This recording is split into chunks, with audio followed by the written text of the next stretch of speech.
terlalu banyak uang negara yang dipergunakan untuk hal-hal yang tidak penting. Ketika uang yang tadinya digunakan untuk hal yang sia-sia, akhirnya dialihkan untuk hal yang bermanfaat seperti makan bergizi gratis.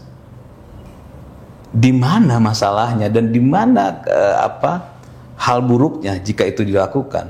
Ya, secara akal sehat manapun pasti akan mengatakan bahwa itu hal yang baik, kecuali orang-orang yang tidak memiliki akal sehat. Makanya perubahan itu harus ada. Maka yang dipangkas-pangkas itu adalah hal-hal konyol. Hal-hal konyol yang masih dipertahankan oleh orang-orang yang memang tidak mau berubah, ya.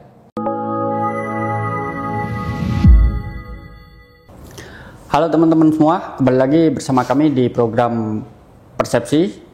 Bersama saya, Nugroho Habibie, dan Wakil Ketua Umum Partai Garda Republik Indonesia, Bang Teddy Gusnedi. Halo Bang. Yuk. Pada kesempatan kali ini, kami akan membahas tentang efisiensi anggaran. Nah, pemerintah ini sejauh ini menargetkan pada tahun 2025 ini bisa mengefisiensi atau mengumpulkan anggaran sebesar sekitar 300 triliun. Nah, efisiensi ini berdampak pada sejumlah kementerian dan lembaga. Sampai-sampai kemarin kan sempat ramai ada PHK atau dirumahkan. Nah, ini tanggapan Partai Garda Republik Indonesia sendiri seperti apa, Bu? Ya kan, efisiensi itu kan bukan berarti memotong sesuatu yang wajib atau sesuatu yang memang penting gitu kan.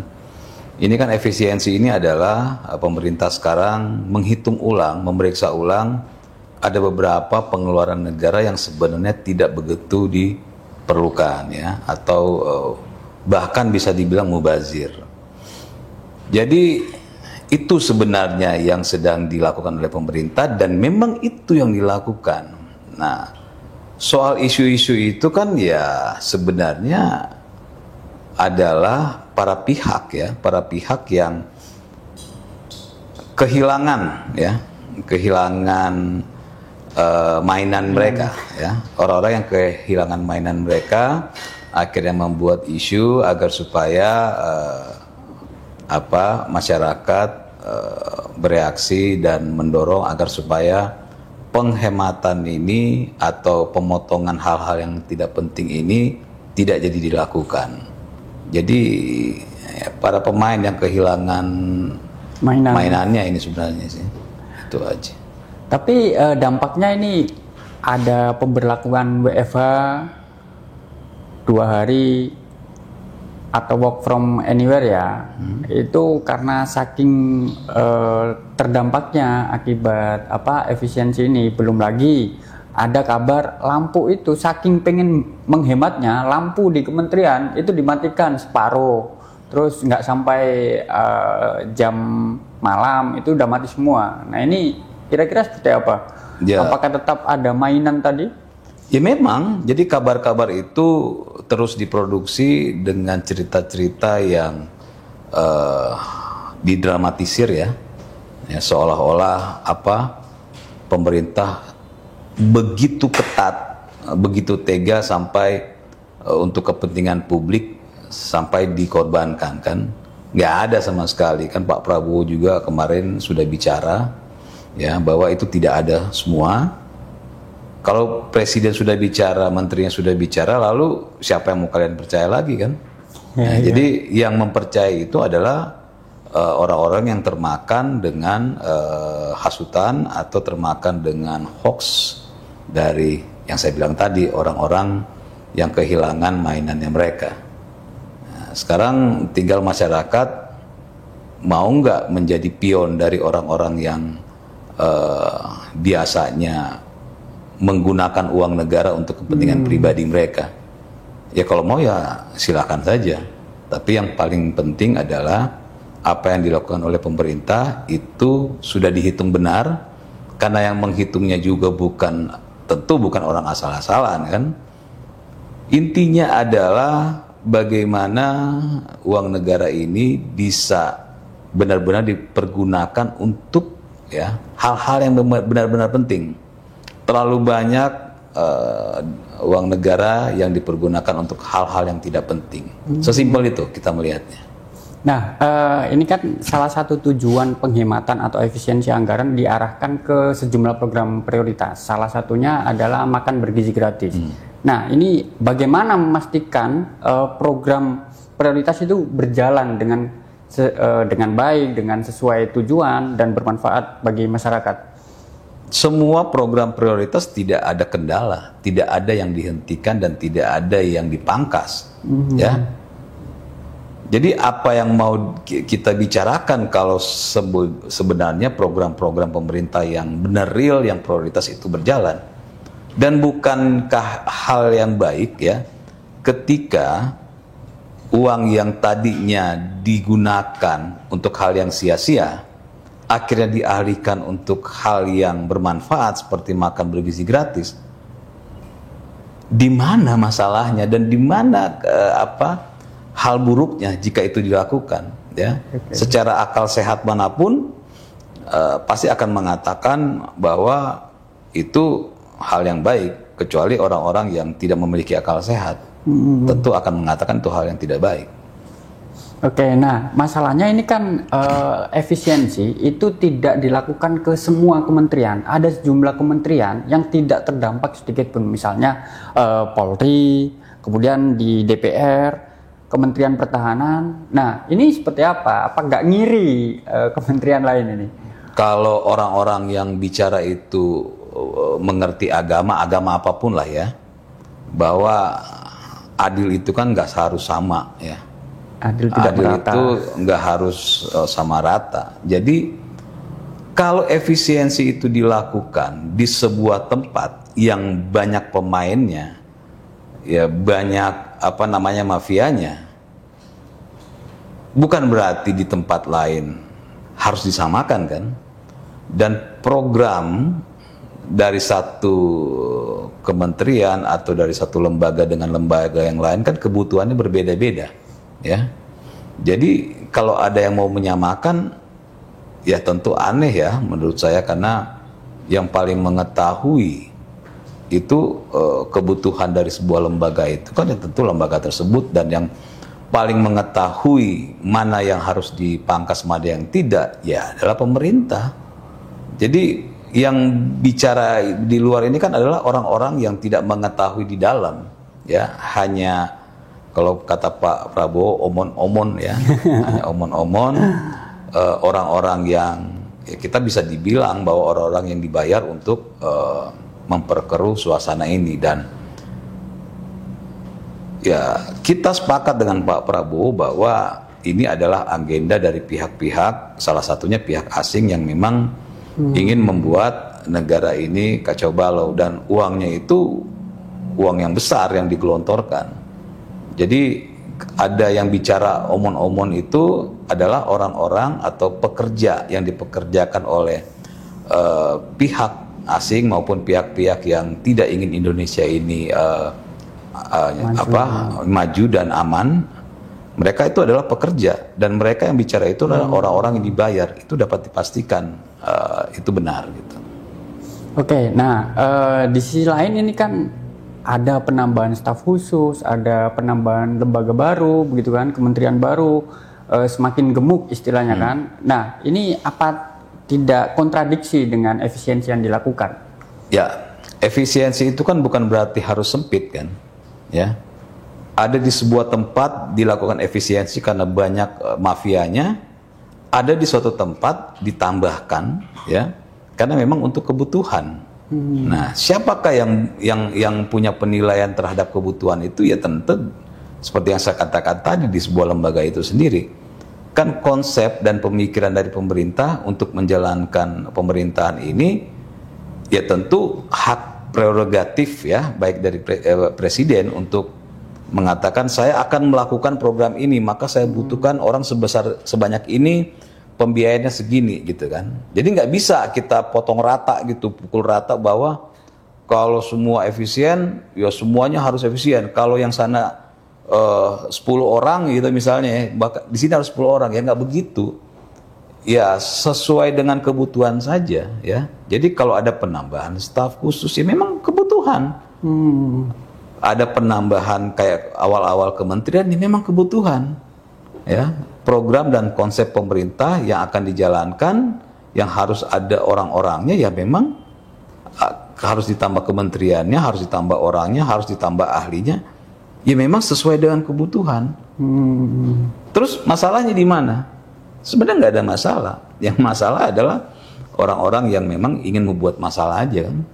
Nah, yang dipermasalahkan apakah efisiensi ini berjalan dengan efektif begitu, Bang? Orang belum apa-apa kok udah menilai gitu kan. Inilah kebodohan makanya saya bilang sama lembaga asing, sama orang-orang yang membayar orang itu, kalau bisa cari orang yang agak pinter lah gitu kan. Ya. Nah, jangan-jangan ya bayaran buat orang-orang itu dikorupsi juga nih. Ya. Jadi terjadi korupsi terjadi korupsi di sebuah tempat atau di sebuah kumpulan yang memang tujuannya untuk merusak negeri ini. Jadi mereka pun tidak terlepas dari korupsi di dalamnya. Oh.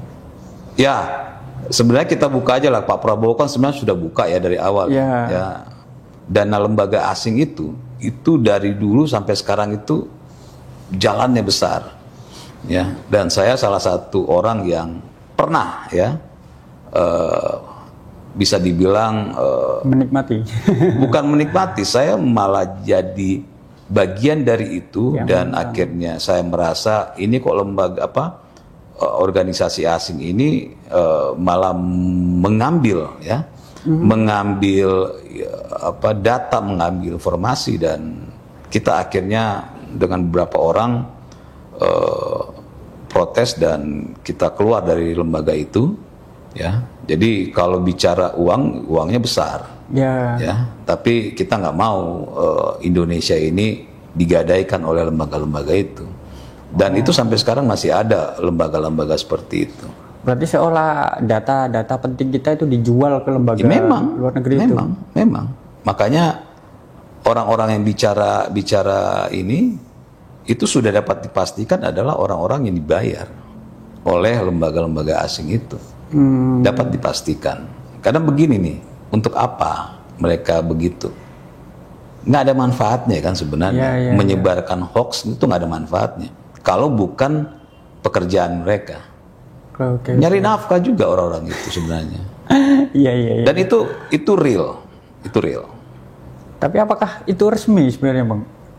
Mereka ini apakah resmi? Ada yang resmi, ada yang enggak. Cuma tentu dibalut ya. Yang resmi pun dibalut dengan sosial, dibalut dengan kegiatan-kegiatan yang kelihatannya positif, padahal di balik itu ya negatif. Oke, ini kita menyoroti terkait sektor pendidikan nih, Bang. Nah, pendidikan ini kan juga dananya misal dana penelitian, kemudian dana untuk pendidik atau pengajar itu juga mengalami efisiensi. Nah, ini muncul kekhawatiran nanti uang kuliah ini juga naik akibat efisiensi ini. Ini gimana kira-kira meluruskannya? Jadi gini, orang-orang ini ya kita selalu balik lagi ke hal yang tadi gitu kan. Semua itu kan baru rumor ya. Tapi kita harus ingat juga dunia itu bergerak, teknologi bergerak. Sekarang ini semuanya harus berubah. Ya, 20 tahun lalu, 30 tahun lalu, mana ada sih yang namanya AI? Ya. Mana ada namanya Google? Kita dulu kalau mau nyari sesuatu itu informasi pasti larinya ke perpustakaan. Dan guru itu bagi kita adalah orang yang paling tahu. Sesalah apapun kita nggak punya pembanding kan, tidak punya. Nah sekarang tentu cara pendidikannya, cara belajarnya, cara menyampaikan ke murid-murid itu pun harus berbeda dengan kemajuan teknologi. Sehingga kalaupun nanti ada pemangkasan misalnya tentu pemangkasan itu adalah bagian dari memangkas hal-hal yang tidak perlu. Ya misalnya ya kalau kata Pak Prabowo apa FGD atau apalah gitu ya, forum discussion group itu kan sebenarnya forum itu ada di zaman dulu 30 tahun lalu, 20 tahun lalu karena mereka sharing ilmu ya. Ada yang satu punya ilmu, yang lain punya ilmu, sharing karena nggak ada sumber lagi. Ya. Makanya adain FGD-FGD-an itu. Ya. Kalau sekarang, nggak perlu gitu-gituan. Atau apa? Kita mau ngelihat ke dinas. Ke luar negeri misalnya mau perjalanan dinas untuk mempelajari apa gitu kan. Kalau dulu iya, kita tidak punya sesuatu yang bisa kita lihat. Baik di Google, YouTube dan segala macam. Bahkan telepon pun agak sulit. Ya, ya sekarang ngapain ngabisin miliaran rupiah untuk ke sana? Ya, padahal dengan kita duduk di ruangan, di kamar, kita bisa mendapatkan apa yang. Makanya perubahan itu harus ada. Maka yang dipangkas-pangkas itu adalah hal-hal konyol, hal-hal konyol yang masih dipertahankan oleh orang-orang yang memang tidak mau berubah ya. Saya masih ingat ya di saat dulu saya adalah suatu proyek ya, itu udah hampir 20 tahun lalu. Ya. Waktu itu sebuah proyek di sebuah lembaga pemerintah. Kita itu ngebangun dulu belum ada map kayak sekarang nih. Kayak Google itu. Iya, Google. Jadi kita bisa mengetahui titik-titik dari dari mobil ya. Dulu itu ambulans lah dulu ya, zaman dulu itu ambulans. Jadi kita tahu ambulans itu ada di mana titiknya. Kalau sekarang kan udah mudah ya, kita bisa tahu gitu GPS kan. Atau apa itu kita pakai GPS yang kita beli di luar negeri itu untuk mengetahui lokasi ya, di mana lokasinya. Jadi itu masih zaman 20 tahun lalu itu perhitungannya kayak kirim SMS, dia ngirim longitude latitude-nya gitu kan. Jadi kita bisa mengetahui di map lokasinya di mana, sehingga di lembaga itu tahu ini ambulansnya di mana aja sih, berapa jaraknya. Itu dulu itu sesuatu yang mahal dan sangat sulit ya, istimewa ya. Sekarang itu sudah bukan istimewa. Gojek ya misalnya gitu kan, kita bisa tahu perjalanan Gojek itu ke sini gitu kan, sudah berapa menit lagi. Nah itu dulu sesuatu yang belum pernah ada. Sudah ya kita dulu saya di perusahaan saya itu dulu kita ngebangun itu gitu kan. Tapi apa yang terjadi ya? Ketika itu dilakukan, orang nggak bisa main. Dulu pemain itu ada ambulansnya disewain kayak ada yang oknum ini ya. Nah ketika ada teknologi itu terancam kan mainannya mereka ya. Apa yang dilakukan sama mereka ya, servernya dicabut, dicopot ya, dirusak ya. GPS-nya itu dirusak juga supaya aplikasi itu tidak jalan. Nah ini yang kalau sesuai pertanyaan tadi, inilah yang terjadi kenapa kalaupun nanti ada pemangkasan soal pendidikan dan segala macam, yaitu pemangkasan kayak FGD-an, pemangkasan misalnya dinas-dinas untuk keluar negeri, untuk melihat percontohan misalnya. Itu kan sesuatu yang 20 tahun lalu 30 tahun lalu memang bisa dilakukan karena tidak bisa mendapatkan informasi dengan cepat. Nah, orang-orang yang tidak mau berkembang itulah yang memang akhirnya bereaksi, yang teriak-teriak. Belum lagi orang-orang yang biasa memanfaatkan ya hal-hal itu untuk keuntungan pribadi mereka. Mereka takut kehilangan itu, makanya mereka langsung melemparkan isu macam-macam lah sebenarnya gitu, supaya pemerintah bisa ditekan oleh masyarakat dan membatalkan efisiensi itu. Tapi ini kan mahasiswa juga sampai turun jalan, merasa komitmen pemerintah terhadap sektor pendidikan ini diragukan gitu Bang. Ya, gini, ingat ya, bukan mahasiswa, ya, tapi sebuah institusi yang mengatasnamakan mahasiswa. Karena kalau kita bicara mahasiswa, ada mahasiswa yang setuju, ada yang tidak setuju, ya. Jadi jangan juga kita mengataskan nama mahasiswa. Ya, saya pernah di sebuah TV itu saya mempertanyakan, ya, apa legalitas Anda mengatasnamakan mahasiswa seluruh Indonesia? Ya, nggak boleh, saya bilang. Karena tidak semua mahasiswa sama pemikirannya dengan Anda dan kalian. Nah, sekarang mereka turun ke jalan. Ini kan bukan hal yang baru, ya, dan itu sah-sah saja, ya. Kemarin juga ketika 3 periode mereka juga turun, ya. Soal apa namanya, misalnya mereka turun ketika bicara kebebasan berpendapat di negara ini, katanya dikebiri gitu kan. Padahal tidak. Nah, sama seperti sekarang ini, mereka turun berdasarkan katanya-katanya, ya. Makanya saya sangat menyayangkan nih teman-teman, aduh kenapa melakukan hal yang sama seperti kemarin-kemarin, selalu blunder. Mereka turun ke jalan tapi tidak memiliki konsep dan memiliki informasi yang jelas, ya. Kalau pemerintah bilang tidak, ya sudah, ya. Kecuali kalau pemerintah bilang tidak dan ternyata pada pelaksanaannya ternyata iya, boleh turun ke jalan. Ini kan sebenarnya kan sesuatu yang sederhana cara berpikirnya, menjadi tidak sederhana kalau memang mereka tidak mau berpikir, ya. Katanya mau dipotong, katanya ada kenaikan, katanya begini, katanya begitu. Kalau katanya, ya sebagai orang-orang terdidik harusnya menyampaikan informasi kepada masyarakat. Masyarakat jangan mau, ya. Ini teman-teman ini harusnya begitu, jangan mau kalian sampai terprovokasi. Kita lihat benar tidak pemerintah menyatakan tidak ada pemotongan, benar tidak pemerintah menyatakan begini dan begitu. Nah, jadi seharusnya begitu, gitu. Seharusnya begitu, bukan kayak kuping tipis. Katanya si Anu, orang-orang yang kita tahu lah, orang-orang yang tidak qualified, ya, menyebarkan isu dipercaya, langsung turun. Sangat disayangkan sih sebenarnya, sangat disayangkan, ya. Apalagi ya saya masih ingat, ya, berapa tahun lalu, 2 atau 3 tahun lalu itu ya pimpinan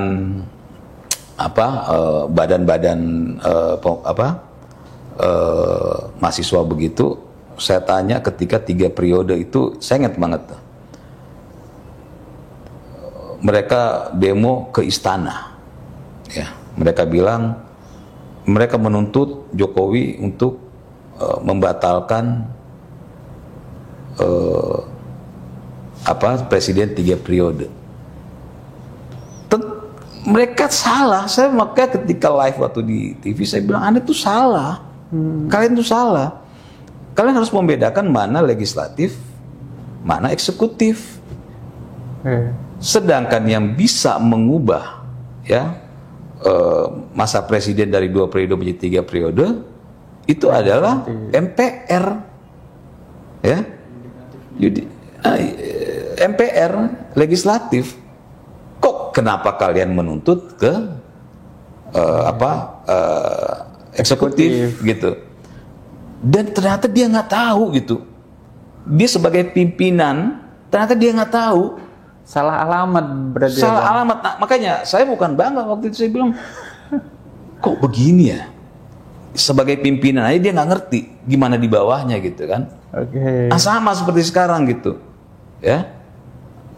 Sesuatu yang belum jelas, sesuatu yang belum ada buktinya, sesuatu yang belum terjadi, sudah mereka demo kemana-mana, hanya berdasarkan asumsi-asumsi yang mereka baca dan disebarkan oleh orang-orang yang tidak bertanggung jawab. Sangat disayangkan. Oke, kita bergeser terkait dengan celah ini. Kira-kira bagaimana kita menutup celah dari efisiensi ini agar tidak dikorupsi. Jadi hasil efisiensi ini kan dikhawatirkan nanti misal disalurkan ke MBG. Nah, MBG ini ada upaya atau ya tanda kutip diselewengkan atau dikorupsi. Ini gimana kira-kira untuk membentengi agar tidak terjadi penyelewengan itu? Ya tinggal KPK diperkuat, tinggal pihak aparat kepolisian yang diperkuat. Sebenarnya kan dan sama sistem ya dari sistem keuangan kan ada BPK-nya juga kan, sistem keuangan yang jelas, yang tidak terlalu panjang ya, sehingga dan sistem pelaporan yang terbuka ya, terbuka itu bukan ke publik ya, karena nggak semua harus publik tahu gitu kan, tentu ke lembaga terkait. Nggak ada lagi karena kita itu bernegara ini dari zaman mungkin Indonesia belum ada, Amerika belum ada, korupsi sudah ada gitu ya. Ya. Yang tentu yang bisa membuat korupsi itu paling tidak dikikis ya sistem sama pelaksanaannya. Pelaksanaan dari baik dari pelakunya maupun yang sebagai pengawasnya itu harus benar-benar dilakukan dengan benar. Itu aja sih. Jadi kalau sampai ada yang nanya bagaimana caranya, ya itu nggak perlu yang lain-lain. Nah ini kan kalau misalnya pelaksanaan MBG itu nggak semua pihak boleh masuk atau ikut mengetahuinya nih Bang.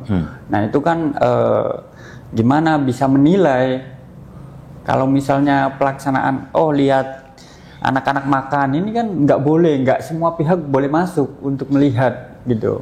Untuk melihat anak-anak makan? Iya, dari proses pelaksanaan MBG ini. Boleh kan? Selama ini wartawan ada, orang tua juga ada, bahkan sampai anak-anak sekolahnya pun bisa upload ke media sosial gitu kan.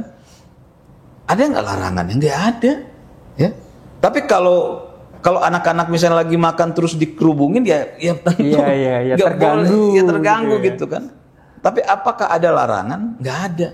Bahkan pemerintah ya malah senang kalau sampai ada sebuah sekolah ada makanan yang tidak sesuai dengan ketentuan pemerintah, tidak bergizi dan segala macam. Malah senang pemerintah. Malah masyarakat menjadi mata ya bagi pemerintah. Kan nggak mungkin pemerintah sudah mengeluarkan biaya kan tujuannya agar supaya makanan itu makanan yang sehat dan bergizi. Pelaksana di bawah kan bukan pemerintah nih, ya bisa aja pelaksana di bawah main-main supaya bisa dapat keuntungan kan. Nah, makanya dengan adanya wartawan, dengan adanya orang tua, murid, ya itu malah membantu pemerintah kalau sampai ada sesuatu yang salah di dalam pelaksanaan. Dikoreksi secara nggak langsung ya. Ya. Bahkan saya berharap bisa mengusulkan pemerintah membuat sebuah aplikasi yang hanya dipegang oleh guru-guru misalnya. Artinya guru-guru itu bisa melaporkan atau menyampaikan misalnya nih ya di dalam di dalam sekolah. Kita bukan hanya bicara mengenai tidak bergizinya. Salah satunya itu misalnya gurunya ngeliat wah ini kok makanannya nggak bergizi nih, ini piring tempatnya kotor, segala macam kotor, dia nggak perlu tegur lagi, dia hanya isi di aplikasi yang sudah dibuat pemerintah. Nah, pemerintah nanti akan melihat bahwa ternyata si vendor lah atau apalah gitu ya, ini nggak bener ini, mesti dicabut, mesti diganti, kan bagus ya. Jadi mata pemerintah atau bagus juga sebagai pemerintah bisa melihat ternyata ya sebagai sebuah data ya dengan aplikasi itu ternyata di sebuah daerah ini anak-anak sekolahnya lebih suka sayur bayam. Ya. Itu data tuh kan. Nah, ada menunya. Ternyata ketika kalau sayur bayam habis semua. Tapi kalau kol ternyata banyak yang sisa gitu kan. Nah data ini kan bisa digunakan oleh pemerintah untuk mengevaluasi, ya. Dan ini sebuah data yang sangat mahal, makanya perlu juga pemerintah buat aplikasi yang di setiap sekolah yang melaporkan mengenai perkembangan dari makan bergizi gratis ini, dari kualitasnya, dari kebersihannya, dari ternyata anak-anak lebih suka ikan apa, anak-anak telur ternyata ini, ayam begini, dan itu menjadi sebuah data yang mahal yang bisa menjadikan makan bergizi gratis ini lebih baik dari hari ke hari. Ini sih usulan kita gitu kan, mudah-mudahan bisa diakomodir gitu oleh pemerintah. Itu berarti termasuk untuk orang tua juga ya Bang? Apa hanya guru? Enggak, lebih bagus guru, karena kalau guru kan jelas gitu kan, yang melaporkan itu dari sekolah apa gitu kan, jadi jelas. Kalau semuanya udah like dislike kan, jadi sudah tidak dapat dipertanggungjawabkan ininya gitu. Tapi kalau hanya sekolah itu lebih enak. Artinya pemerintah misalnya di sebuah daerah, wah anak-anak ini padahal sayur bayam bagus gitu kan, tapi kok mereka nggak mau, akhirnya pemerintah menggalakkan apa gitu kan, agar anak-anak sekolah ini di wilayah itu suka sayur bayam, ya seperti itulah gitu. Nah ini terkait MBG ini ya, di Papua itu ditolak Bang, jadi mereka itu menuntut untuk diarahkan ke pendidikan gratis. Ini kira-kira seperti apa? Ya, jadi gini, kita harus berpikir dulu bahwa makan bergizi gratis ini tidak ada. Ya, sekarang ada. Jadi harus disadari itu dulu gitu. Bukan sesuatu yang ada ditiadakan, sesuatu yang tidak ada menjadi ada. Ya, namanya mereka menuntut, yaitu sah-sah saja. Itu namanya menyuarakan aspirasi mereka. Itu tidak apa-apa. Tapi kan yang punya kacamata secara keseluruhan itu kan adalah pemerintah, ya, bukan hanya di satu-satu tempat. Pemerintah melihat bahwa untuk makan bergizi gratis ini lebih penting, karena dari helikopter view melihat anak-anak sekolah ini perlu mendapatkan gizi dalam belajar dan segala macam. Kalau soal hal-hal lain berjalanlah nanti ke depan. Itu jadi masukan bagi pemerintah. Bagaimana caranya nanti dengan efisiensi mungkin bisa menambal agar supaya sekolah itu atau orang-orang yang tidak mampu membayar, kita bicara Papua ya, karena kalau di beberapa daerah kan sudah ada sekolah-sekolah gratis gitu kan. Di Papua itu akhirnya bisa menggratiskan biaya sekolah. Jadi perlahan aja, sesuatu yang program yang sudah ada ya jalanin dulu yang itu. Nanti dengan efisiensi ini bisa jadi pemerintah melihat, wah ada uang efisiensi nih, ya udah kita jadikan beberapa orang murid yang tidak mampu orang tuanya untuk gratis. Bisa aja kan. Dan bukan berarti yang tidak setuju itu adalah sebagai pihak yang benar, karena ada juga ya masyarakat yang di sana yang setuju dengan makan bergizi gratis. Jadi ini kan sebenarnya hanya sebagai bagian dari pendapat ya masing-masing, dan pendapat masing-masing itu bukanlah sebuah kebenaran. Ya, apa sampai ada demo gitu. Ya. Demo itu kan sebenarnya ya, kalau kita lihat di Undang-Undang 9 tahun 99 atau 98 ya, koreksi kalau saya salah, tentang menyampaikan pendapat di muka umum, depan umum, itu kan jelas ya, undang-undang itu adalah menyampaikan pendapat ya. Menyampaikan pendapat bukan memaksakan pendapat, ya. Jadi kalau sudah memaksakan pendapat, ya itu udah bagian dari tindak pidana. Itu sudah lain lagi ceritanya. Ya, jadi orang berpendapat di negara ini, orang demo di negara ini ya sah dan dilindungi hukum, karena hanya menyatakan pendapat. Tapi kalau sudah memaksakan pendapat, pidana, udah melanggar. Itu beda lagi, gitu. Ya, mungkin itu obrolan kita tentang efisiensi anggaran. Terus ikuti channel kami agar mendapat informasi yang bermanfaat.